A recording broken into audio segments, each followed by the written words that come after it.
Hello, hello, hello. I haven't talked to you in so long. Crazy. It's crazy, crazy, crazy. This is Big Bob, and it's 213-713-8954. My wife wants to say Robert. Robert. I think Robert is very elegant and nice, and that's terrific.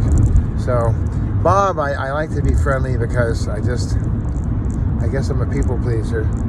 But Robert is very, very elegant, and so, all right, Bob's Daily Devo with Robert. I'm on the way out to Ventura and have a few minutes, and dawned on me I haven't done a Devo in so long. Back in October, I got to hear from a very wise man who said that anybody can say anything about anybody. That doesn't make it true. And you have to have evidence. So, in the case of Jesus, a lot of people say a lot of things about Jesus. Oh, he's crazy. He thought he was God. He's just nuts. But on the other side, that's smoke. On the other side, you have documented cases of his healing the blind, raising the dead, of him resurrecting himself. I mean, that's pretty wild. It wasn't just that he said he would do it, he did it. And oh, gunk in the throat there. And I love that wise man that I met in October. 210 West Spring Street. He was upstairs, and really good guy. Well, the country has been through a lot in the last, let's see, November, December, January, February. We're in March. This is 5 months out. I don't know that I've done a Devo in so long. I can't even imagine. But the last 5 months have been very tough, rough. A lot of bizarre things happening. COVID. And I'm glad that's over with. At least if you live in Texas or Florida, it's over with. Here in California, we're still locking down, way down. Locking down, way down. Lock up, stay in your house. Just talked to a guy on Sunday, because we had our Elks Club breakfast, and I talked to a couple, really sweet couple. He's a veteran. I don't go anywhere. I stay in my house. Once in a while, I go out to get groceries. That's it. Just totally living in fear. I just saw a whole show on Judge Clarence Thomas. He was being interviewed by another very distinguished man. I mean, the most beautiful men you ever saw in your life. Just beautiful men. And talking about thoughtfulness. And Judge Thomas talking about his grandfather, how his grandfather was the most influential person in his life, who taught him to be responsible, to get the job done, to don't shame yourself or your people. I mean, that's a common theme. And in a lot of Asian cultures, same thing. Don't lose face. Do anything, but do not lose face. I know in my family, my wife is very big on that. Do not be ridiculous. Do not be ridiculous. Reminds me of that guy from The Godfather. You know, remember the guy? He was the guy that woke up with a horse's head. And that's ridiculous. People don't use the word ridiculous very much, do they? Huh? I don't know. I've used it several times the last 2 minutes here, but yeah, he made this threat against the Godfather, and then next morning you see him, and it was his prize horse. Crazy. They fixed his little wagon. Now it was ridiculous, buddy.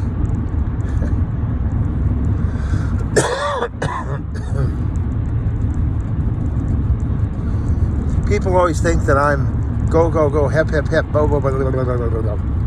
And that's true. That's true. I am a get up and go kind of guy. At the same time, when I drive, I'm not get up and go. When I drive, I'm just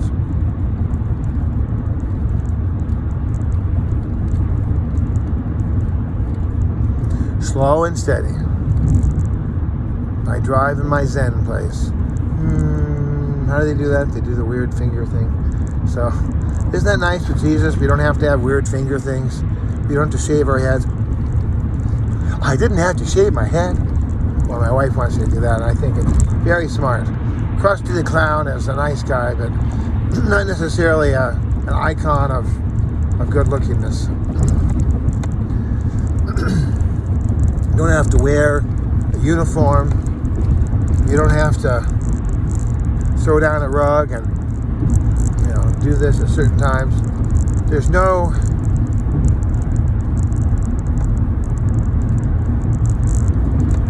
religiousness, I guess I'm trying to reach for a word, and I think it's not a matter of religion.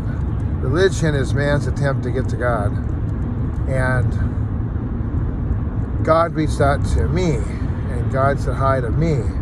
Robert, I love you. Robert, you're a sinner. Robert, I want to, here it is.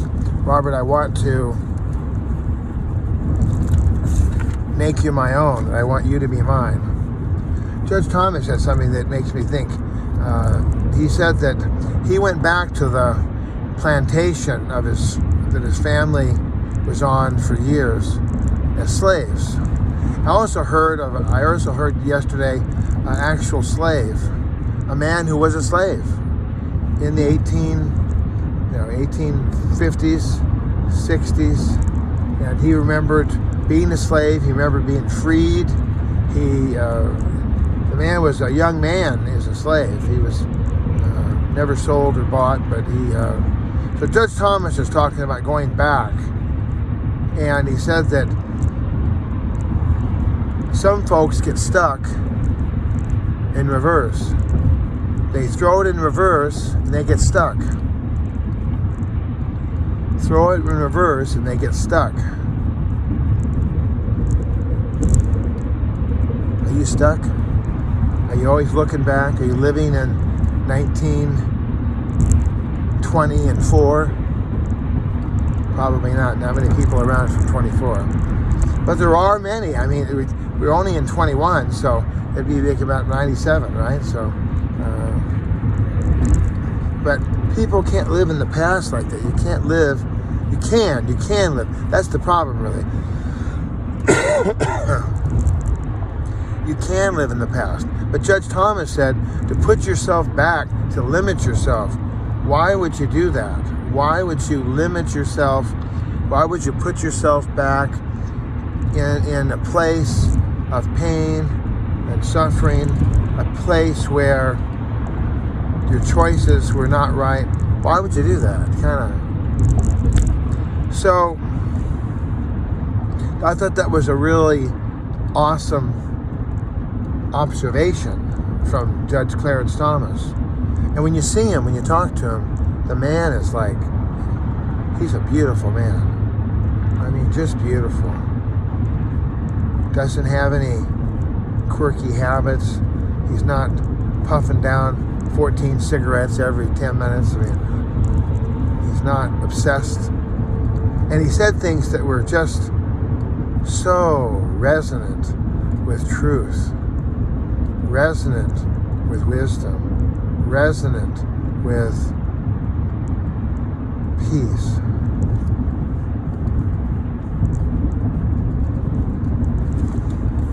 He talked about how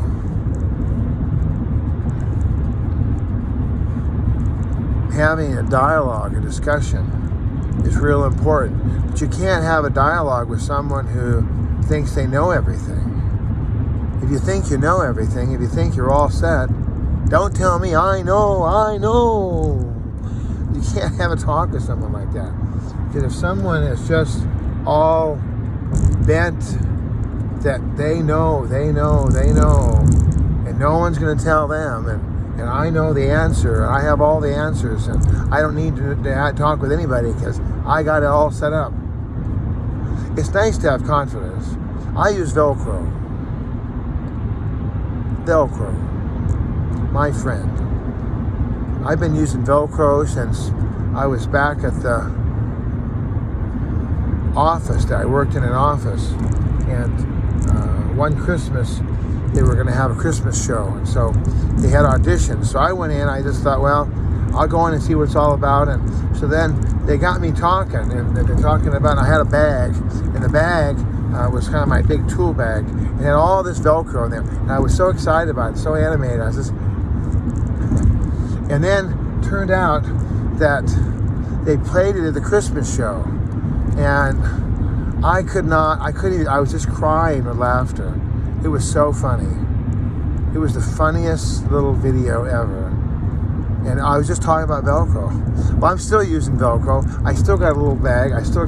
So that's something that is something that for the last 35 years, that's been pretty consistent for Robert, is that I still use the old Velcro. But at the same time, I'm not unable to use metal fasteners or to use glue, or in the case of my current deal, I'm using a nail gun now. Now,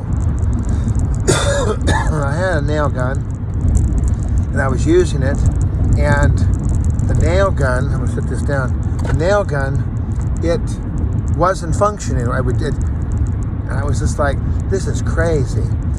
It never dawned on me that I was using the wrong nails. Clueless. Robert was clueless. No idea. If you would have asked me, I'd say, well, I have these nails, and these are the nails that I got. And they're the right size, and they fit in there, and I was pretty confident that I had the right nails. But I had trouble with this one nail gun. It was the only nail gun I had. But then the guy said, well, maybe you have to get the new nail gun, because the new nail gun has a special extra protective gauge on the front.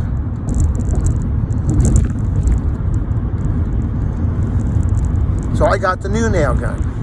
But I was still griping about the old nail gun and how horrible it was and why it wasn't dependable. So when I got the new nail gun, I'm going to return this old nail gun. Well, the people, they gave me a full refund. It was amazing. But I still was curious as to why this hadn't worked. So I went in there one more time to the Makita down in La Mirada. It's off at the exits right near the Northwoods Inn and In-N-Out Burger.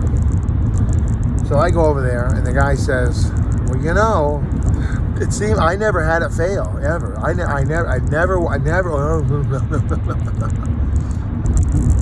I'm thinking, for some reason, I felt like the Lord just whispered in my ear. I said, well, what kind of nails do you use? I never had that thought before. Never. I thought, what kind of nails are you using? He said, well, we get our nails from Lee's Nails in Compton. Compton. Yeah, Compton. So,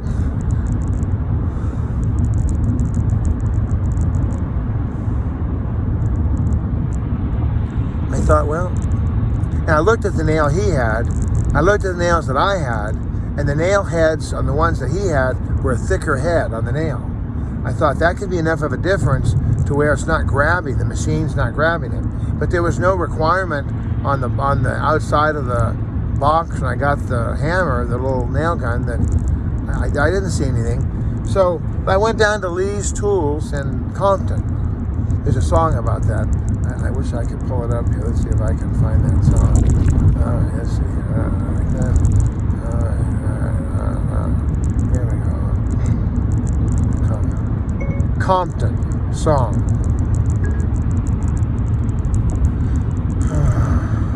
Songs. Let's see what this pulls up. Let's see.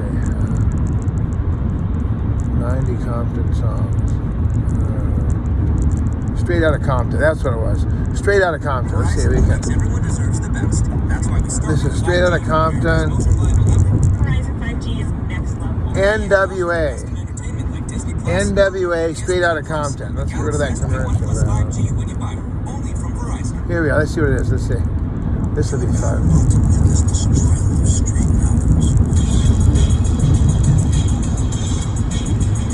I've never seen this before, but I'm not really watching it now either.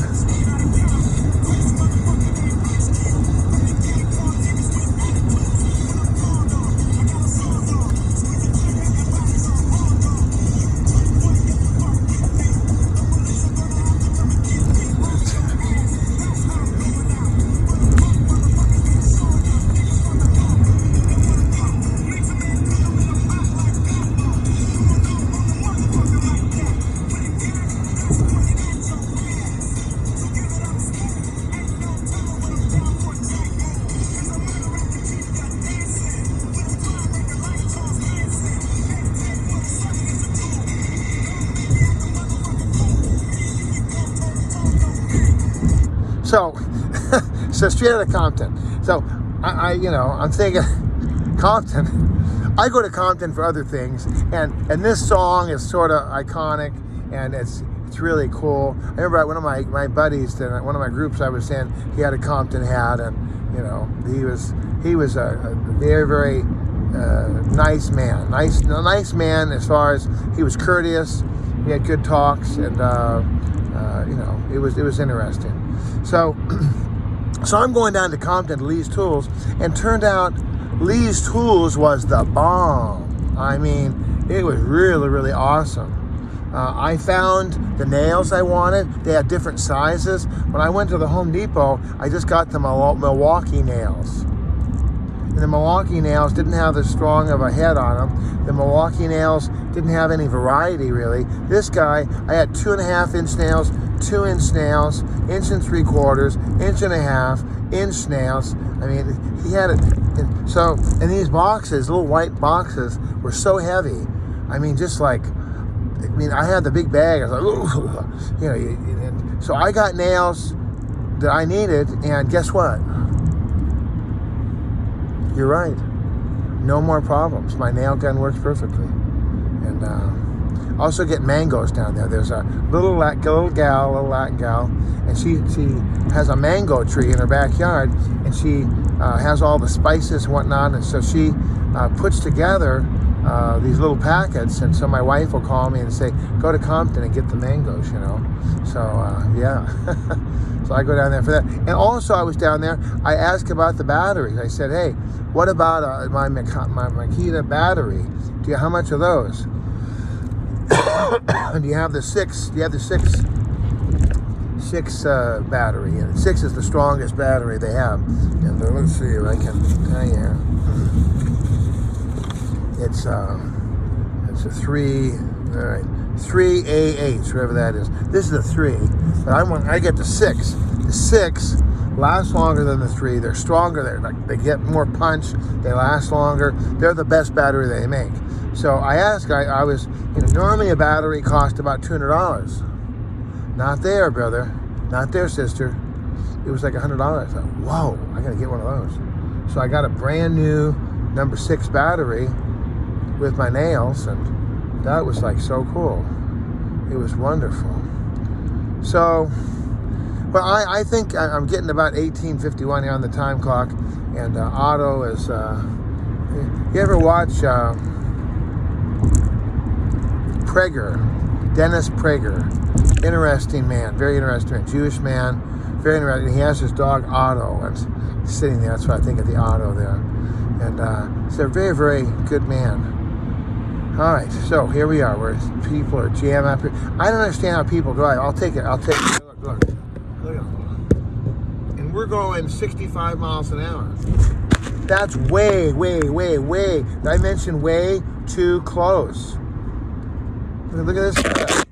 He's right on top of it. Look, he says, we're not driving with the Jetsons. Our cars are not automated cars. I mean, that's way too. Look at my distance. I have a space. The old rule, when I learned how to drive, the old man told me, see that post up there? See that old wood post up there? Okay, now count. 1001, 1002, 1003. You have the right spacing. just get a fixed point. Like I'm looking right now up here at the red car. I got 1001, 1002, 1003, 1004. I'm about 1004. So I got plenty of space. I'm doing a good job with spacing. That way then, if there's an emergency, if there's a problem, someone loses a hubcap, there's, whatever, I have time to react. Whereas the guy who's like, right on top of that, there's no time to react. That's how you have these multiple chain car reactions, because people are just... Watch the video. You want to watch a really good video, watch this video.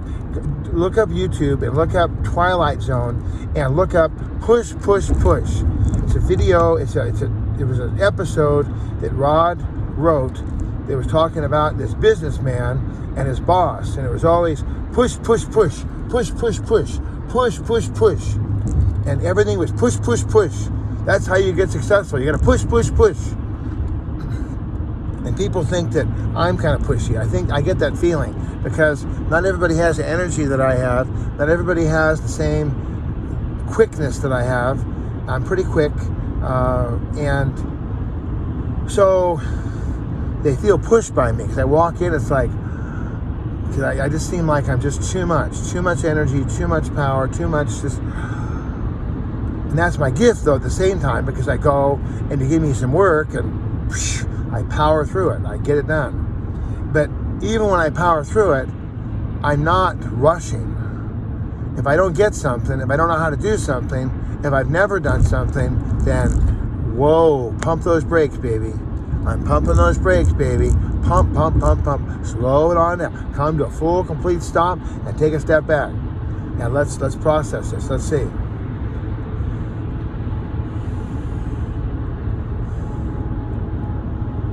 But if there's things that are just mindless, washing windows.